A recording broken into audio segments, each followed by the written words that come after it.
છે એ સ્ત્રીની વાત લલિતાના દ્વારા રવિન્દ્રનાથને કરવી છે અને એ જો લલિતા દ્વારા કરવા માંગતા હોય તો પછી જે લલિતા છે એ લલિતાને તમારે હરાનની સામે મૂકવી પડે કારણ કે હરાન એ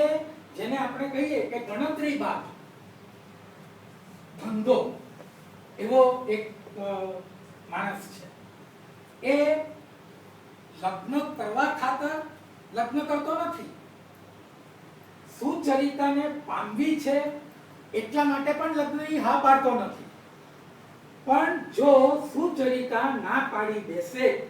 તો બ્રહ્મો સમાજની પ્રતિષ્ઠાનું શું થાય તો આ જે પ્રતિષ્ઠા છે સમાજની જે પ્રતિષ્ઠા છે